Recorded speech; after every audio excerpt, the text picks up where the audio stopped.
moçadinha, bom dia. Hoje nós vamos falar sobre mais um assunto de revisão sobre o conjunto dos números. Bom, o objeto de conhecimento nosso é a necessidade dos números reais para medir qualquer segmento de reta, números irracionais, reconhecimento, localização de alguns na reta numérica, números reais, notações científicas e problemas. As notações científicas eu fiz um outro vídeo separadamente só para falar de notação científica. Habilidades essenciais é a F09 e 602, reconhecer um número irracional com um número real cuja representação decimal é infinita e não periódica, e estimar a localização de alguns deles na reta numérica que a gente vai fazer hoje. Mais uma aí, a EF09 e 604, que resolver elaborar situações, problemas com números reais, inclusive notação científica, conforme eu falei, envolvendo diferentes operações. Bom, objetivos das aulas é reconhecer as diferentes representações dos números racionais, identificar um número racional pela sua expansão decimal, finito, infinito e periódico, reconhecer os números irracionais em situações de medição e aproximar um número irracional de números inteiros irracionais. O nosso primeiro exemplo, que é um exemplo de revisão, nós já falamos isso, trabalhamos bastante, e inclusive está no Caderno Aprender Sempre, volume 1. Determine as representações fracionárias de cada um dos números, tá? Abaixo. Bom, a gente tem 0,15, 15 centésimos. Tem uma barrinha em cima, essa barra, 15 barras, simboliza que é periódico, é um número periódico. É uma dízima periódica, quer dizer, ela pertence ao conjunto dos números racionais e que você vai dividir entre periódico simples e composto. No caso, aí nós temos uma dízima periódica composta, simples, tá? Então aqui 0,15 representa, né? 0, 15, 15, 15, 15 infinitamente. Então essa barra aí, essa barrinha em cima representa que você tem uma dízima periódica infinita, no 15. Ou seja, nós temos uma dízima com 2 dígitos, tá? 2 algarismos. E isso é igual. Bom, como é que eu faço para transformar isso numa fração? Tá? Numa fração geratriz, quer dizer, a fração que gera essa dízima periódica. Então o que eu vou fazer? Existe uma regrinha prática, simples, né, e rápida de se fazer, de se determinar essa fração geratriz. A pergunta que você tem que fazer é a seguinte, né, qual é o número que eu enxergo, isso após a vírgula aqui, qual é o número que eu enxergo, né, após a vírgula antes de chegar no período. Então antes de chegar no período, o número que eu enxergo é 15, quer dizer, o próprio período, tá? A própria dízima. Então ficaria 15 menos 0. Por que menos 0? Que é o número que antecede o período. O número que vai anteceder o período, porque depois da vírgula já começa com o período, que é o 15, o número que antecede é o 0. Então é 15 menos 0.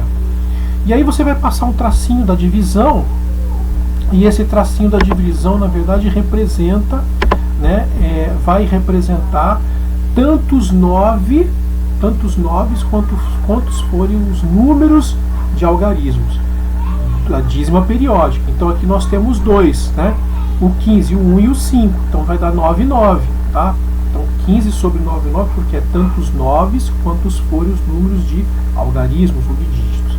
Então aqui nós temos 2, 1 e o 5, então vai dar 9, 9. Então 15 sobre 9, 9. Que simplificado por 3 vai me dar a fração irredutível, quer dizer, eu não consigo mais reduzir essa fração.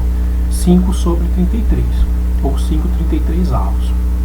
Aqui embaixo a mesma coisa, 0,25, mas preste atenção, a barra está no número 5, então é 0,25, 5 barra.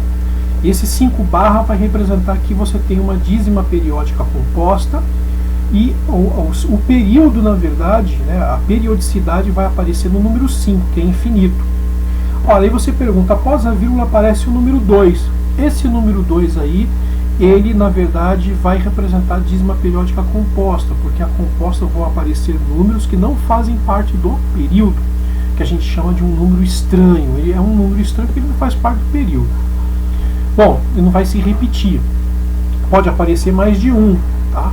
No caso vai aparecer o número 2. Bom, nesse caso, como é que faz para a gente transformar essa fração, esse número decimal, essa dízima, numa fração geratriz? Bom, a pergunta é qual é o número que eu enxergo antes de chegar no período. No caso aqui, eu vou olhar para 0, após a vírgula, vou enxergar esse 25. tá? Então é 25. 25 menos o número que antecede o período. O número que vai anteceder o período, que começa no número 5, é o número 2. Então 25 menos o 2. Dividido por tantos 9 quanto for o número de períodos. Ou seja, o número de períodos aqui de dígitos é só um, que é o número 5. Então vai ficar 9. E tantos zeros quantos forem o número de números que não fazem parte do período, que é o 2. Então o 0 ali. Então vai ficar 23 sobre 90. Bom, o 0,241 também, tá? Décimo centésimo milésimo, 241 aqui, é 41 barra. 0,241 barra. Veja que a dízima periódica é composta também, porque aparece esse número estranho aqui. Então vai ficar 0,2414141. Eu coloquei os 3 pontinhos simbolizando que isso vai infinitamente. Bom, qual é o número que eu enxergo antes de chegar no período? No caso aqui, depois da vírgula, 241. Tá? Então represento ele aqui no numerador. Qual é o número que antecede o período? O número 2, tá? Que é o número estranho. Passo o traço da fração e analiso aqui quantos dígitos eu tenho. Eu tenho 2, 4 e 1 que vai se repetir, que é o periódico. Então, tantos 9 quanto forem o número de dígitos. Eu tenho 2, 9, 9. E tantos zeros quanto forem o número estranho. 2. Quer dizer, um só, né? 0. 990. Então, vai ficar 241 menos 2, 239 sobre 990. Na letra D aqui, não tem barra, não é periódico, tá? Então, um número decimal aqui, no caso, finito. Tá? Então, aqui é 3 décimos depois da vírgula. Décimo, centésimo, milésimo. Aqui nós temos 3 décimos. Tá certo? Na letra E, 0,7 barra. 0,7 barra simboliza que é periódico o número 7, infinitamente. Então nós vamos fazer qual é o número que eu enxergo depois da vírgula, antes de chegar no período, é o próprio período, que é o 7. O número que antecede o período, que é o 7, é o 0. 7 menos 0 dividido por 9, então vai dar 7 nonos. Essa é a nossa fração geratriz. Bom, no quadro abaixo ele escreva se o número é natural, inteiro, racional, decimal, finito, dízima periódica simples, periódica composta, um número irracional. Bom, vamos identificar os conjuntos aqui. 27. O 27 eu coloquei como um número inteiro, porque o número inteiro vai ser o número natural, que começa do 0 até o infinito, mas não abrange os números negativos. A gente sabe que os números inteiros são os naturais mais os negativos, então o 27 faz parte do conjunto dos números inteiros. Tá? Veja que ele pergunta se o número é inteiro, racional, se é uma dízima periódica simples composta. Vamos pegar aqui um exemplo. Raiz de 5, que não é um quadrado perfeito. Né? O quadrado perfeito seria se fosse a raiz de 9, por exemplo, a raiz de 100 e... a raiz de 9, a raiz de 4, que é 2, a raiz de 9, que é 3, é um quadrado perfeito. Então 3 vezes 3 é 9. A raiz de 5 é um número que não é um quadrado perfeito, portanto é um número irracional. Eu coloquei esse Q barra aqui para simbolizar que ele é irracional, mas poderia ser um I também maiúsculo. 1 sobre raiz de 2 aqui também aparece, né? A raiz de 2 não é um quadrado perfeito dividido pelo 1, ou seja, esse número irracional simboliza que você tem uma dízima periódica, mas ela não é periódica, é uma dízima infinita, mas ela não é periódica, portanto é um número irracional. O menos 9, ele é um número inteiro, quer dizer, ele é um número natural mais os números negativos fazem parte aí do conjunto dos números inteiros. 2,6 na verdade é um número racional, né? Fazem parte dos números decimais aí, decimais finitos. E aqui nós temos 1/3, que é uma fração. Lembra que o conjunto dos números racionais ele vai ser, né, os números inteiros mais as frações. Tá? Então abrange aí os racionais, números negativos, positivos e as frações. Então o Q de racional. Tá? Aqui trata-se de uma dízima periódica, no caso é um número irracional. Né? Então 0, 15, 15, 15 faz parte dos números que são racionais. Π sobre 2 também, o π, na verdade 3,14, 15 e assim infinitamente também, dividido por 2 é um conjunto dos números irracionais e fazem parte aí dos não periódicos, né? Decimais infinitos e não periódicos. E lembrando que ele pergunta assim, se o número é uma dízima periódica composta, uma dízima periódica simples. Então, no caso aqui, esse aqui é uma dízima periódica, né? Mas é uma dízima periódica simples e 1/3 também é uma dízima periódica simples, tá certo? É isso, pessoal. Esse é aí o conteúdo de revisão. Bom, o que eu acho mais importante, né, que caiu no SAEP 2017, adaptado, observe a reta numérica, está no caderno também Aprender Sempre, nós temos uma reta real. Essa reta real vai abranger aí, a gente vai localizar um número na reta, né, um número irracional, um número racional, dentro da reta numérica. Então o conjunto dos números reais vão abranger todos os conjuntos, tá? Desde os números naturais até os números, né, racionais, né, as dízimas periódicas e não periódicas. Ele pergunta aí, né, o número irracional, raiz de 2 e raiz de 5, está localizado entre os pontos. Então ele pede para você identificar.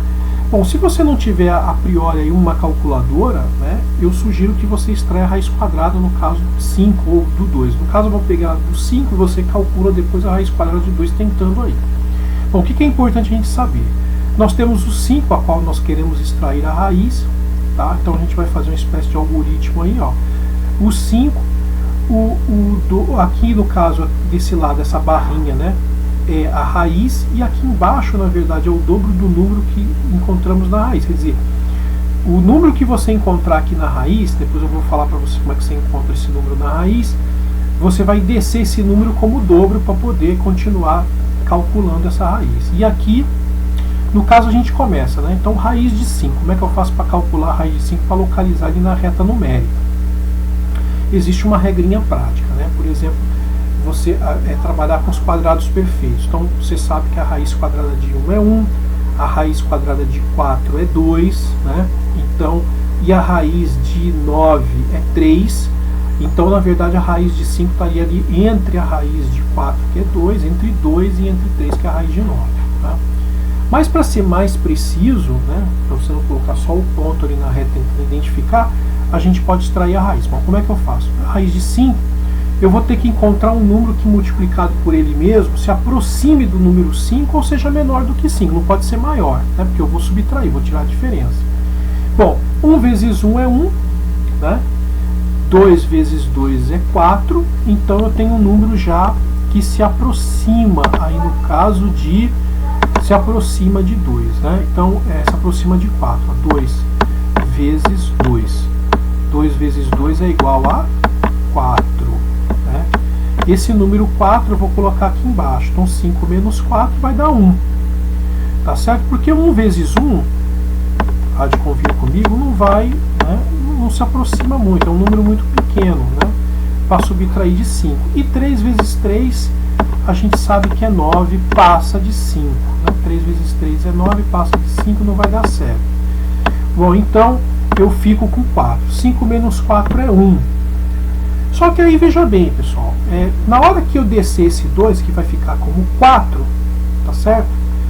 E aí eu tenho que ter um número que, multiplicado por ele mesmo e pelo 4, me dê, né, o número para subtrair com o resto.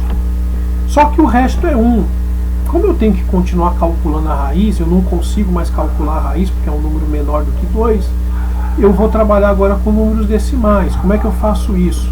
Coloco um par de zeros aqui no 1 e acrescento uma vírgula a partir do 2, para trabalhar com o decimal, tá certo? Então, vou descer o 2, né? O dobro de 2 é 4. Qual o número que, multiplicado por ele mesmo por 4, me deu um número próximo de 100? Como é que eu faço para achar esse número? Existe uma regrinha prática. Você vai anular momentaneamente o zero, tá? O último zero, você vai ficar com 10. E essa dobra aqui, ó, que você desceu, né, o que é o dobro de 2, que é 4, você vai dividir por 10. Então isso vai dar 4 vezes 2, 8, vai dar 2, alguma coisa, ou seja, o número 2. Então o número que vai se aproximar, que multiplicado por 42, vezes 2, vai me dar mais ou menos 84. Veja que se fosse 3, né? Aliás, desculpa, se fosse 3 aqui multiplicado, passaria de 100. Então o número procurado é 2.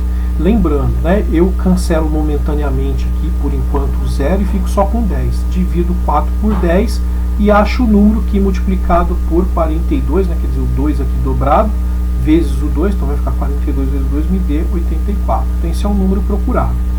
100 menos 84 vai me dar 16.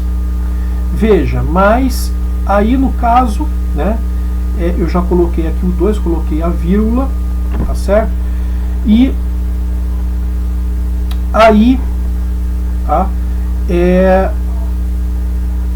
Aparece aqui o número 100 menos 84, que vai dar 16. Tá? No caso, eu coloquei o número 2 aqui também. Tá? Eu vou ter que descer agora o dobro de 22. O dobro de 22 é 44. Só que só restou aqui o 16. Então, mais uma vez, eu vou ter que colocar um par de zeros aqui novamente. Então, coloco o par de zeros. Né? Vai ficar 22, porque esse 2 subiu, né? Porque aqui eu desci o dobro. Então, agora vai, né, novamente aparece o 2 aqui, tá? Que é o número que eu encontrei aqui, dividido por 10. Né? Aliás, você vai dividir o 10 por 4. E aí, o número que vai ser multiplicado vai dar 84, que eu achei o 2, né? Então, na verdade, eu vou subir o 2. Agora eu vou descer o dobro de 22, que vai ser 44. Só que 44 é maior que 16, então eu coloco o par de zeros. Bom, agora eu vou dividir 1.600 por 44 para achar qual é o número que multiplicado por 44 e por 3, né? O dobro de 3 vai me dar um valor que eu possa subtrair de 1.600. Bom, quando eu divido 44, né, não por 1.600 por 160, lembrando que eu vou ter que o último zero eu excluo momentaneamente, então eu fico com 160, dividido por 44 vai me dar aproximadamente 3. Então o número procurado é 3. Então vai ficar 4, 4, 3 vezes o dobro dele, 3. Tá? Então, eu repito o 3 duas vezes, né, digamos. Tá? Então vai ficar 4, 4 vezes 3. Quando eu multiplico 443 vezes 3, vai me dar um número 1.329. Então eu vou subtrair 1.600 por 1.329. Isso vai me dar 271. Então eu subo novamente o 3 e desço o dobro de 223. Bom, no caso eu vou parar aqui, tá? Vou deixar o 271, mas como o 443, né, no caso, né, eu vou ter que descer agora o dobro de 223, 223, que vai ser 6, vai dar 446, vai ser maior que 271, vou ter que colocar um par de zeros aqui, tá? E aí novamente o processo. Eu pego, excluo o último zero momentaneamente e divido por 2.710, né? Então, a dobra do número. Então, eu não vou fazer, eu vou parar em 2,223. Bom, a raiz de 5, então, é 2,23 aproximadamente. Então, ele está mais ou menos aqui, ó. Tá? 2,23, aqui é 2,5, então 2,23 está mais ou menos aqui. A mesma coisa você vai fazer para localizar a raiz de 2, tá? Eu espero que tenha ficado um pouquinho claro. Se não ficou, repete de novo, tenta fazer a operação, tá? Para ficar mais fácil. Se você não tiver uma calculadora, eu acho que esse é um artifício técnico interessante. Bom, considere os números reais. Então aqui nós temos menos raiz de 5, esse é o desafio, e mais raiz de 7, está na página 63 do caderno Aprender Sempre. Quantos números existem entre eles, né? Então você vai localizar, a gente sabe que aí você vai calcular a raiz de 5, né? Volta aqui, vamos voltar, veja, raiz de 5 eu já calculei, tá? Você repete a operação, tenta fazer novamente, aí você vai para a página seguinte, tá? E você indo para a seguinte tem esse desafio. Considere os números menos raiz de 5 mais raiz de 7, página 63. Quantos números existem entre eles? Você vai colocar na reta real. Você pode até aproveitar aquela reta lá, né? Então, menos raiz de 5. Bom, como é que você vai fazer primeiro? Tá? Menos raiz de 5. Vamos pegar a caneta aqui. Escolher uma outra cor que seja mais visível. Bom, menos raiz de 5. Bom, a raiz de 4, né? A raiz, desculpa, a raiz de 4 aqui, vamos fazer aqui. A raiz de 4 é 2, né? A raiz de 4 é 2. Então o número que mais se aproxima a raiz de 4 é 2, raiz de 3, né? Raiz de 3 aí é 9, né? Raiz de 3, aliás, raiz de 9, desculpa, é um quadrado perfeito, raiz de 9 é igual a 3, tá? Então você já sabe que raiz de 5 está entre a raiz de 2 e a raiz de 3. Mas para ficar, porém, mais preciso, né? Para ficar mais preciso, a gente pode, né, com certeza, calcular a raiz de 5, conforme eu calculei lá, extrair mesmo a raiz quadrada de 5. E posso fazer também com a raiz quadrada de 7. Só lembrando que você vai extrair a raiz quadrada de 5, mas você tem um sinal negativo fora do radical. Isso é importante, porque esse número vai sair negativo. Tá? E aí você vai colocar na reta real. Vamos voltar para a reta real lá. Tá? Vamos voltar aqui. Ó.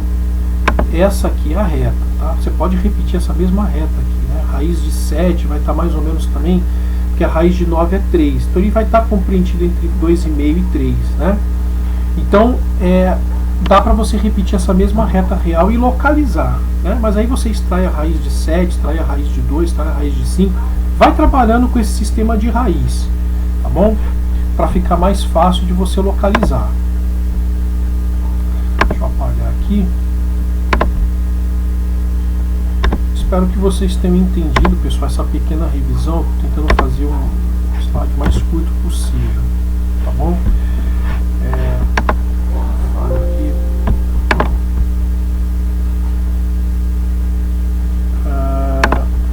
Eu espero que vocês tenham gostado do vídeo. É um vídeo bem curto, é um vídeo de revisão que fala sobre os números, né, o estudo dos números, estudos numéricos conjuntos e a reta real, que é mais importante, né, o conjunto dos números reais numa reta, localizar o número na reta, tá bom? Bons estudos para todos. Qualquer dúvida é só me procurar no centro de mídias ou no Classroom ou mandar uma mensagem por e-mail. Bons estudos a todos.